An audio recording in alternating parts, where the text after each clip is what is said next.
My very first question is the following. In Germany, the introduction of renewables is very much gone on a decentralized way. That means individual households have solar roofs on their solar. It's about more than 60% of the renewables is decentralized, which was, of course, stimulated by an attractive feed-in tariff, because everybody without much paperwork could connect a solar system and get a good return on investment.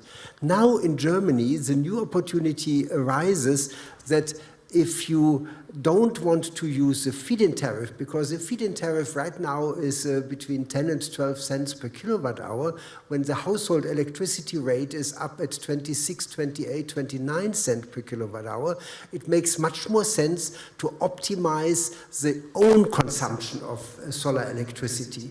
And if you add a small battery system to your individual household, you can easily come from 30% of self-consumption to 60, 70% of self-consumption, which means basically for the grid operator, the household acts like this is a household where they have a lot of energy efficiency measures so that they pull less from the grid. So the decentralized nature of renewables is used here in Germany, in my view, much stronger than it is in California. And I would like to know your opinion, how you see it. Do you see decentralized systems as a threat? Because for certain players it means reduced business, most certainly.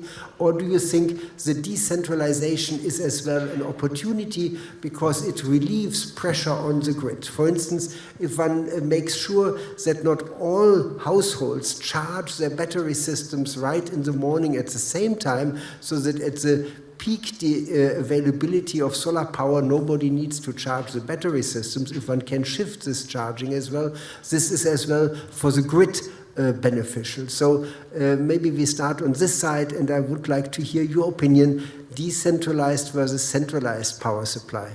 We also have some advantages in California. As we discussed, we have wide open spaces, plus we have a desert.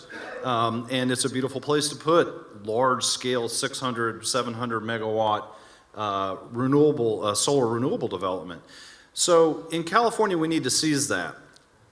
I do think, though, ultimately what you're going to see and what we're all witness to is this great transformation of the electric system from centralized, large transmission lines to decentralized. And I do think the march of technology will be toward decentralized systems. And your point, too, is that storage is going to help that. I know at one point, Tesla, the same friends that build the cars, they also had this home storage pilot that they had, where about a refrigerator size, well, the refrigerators are bigger in the US too, mind you, so refrigerator-sized battery storage system you could connect with your solar and virtually be off the system.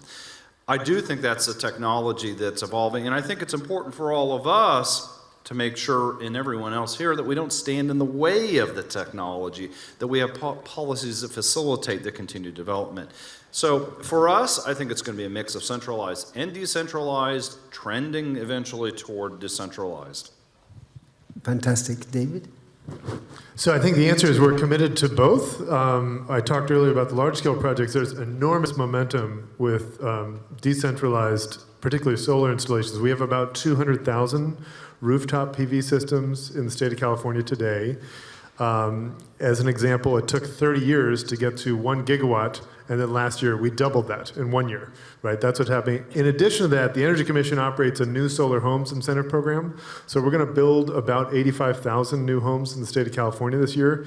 15 to 20% of those will be solar, and that number is rising every year, so a lot of momentum there.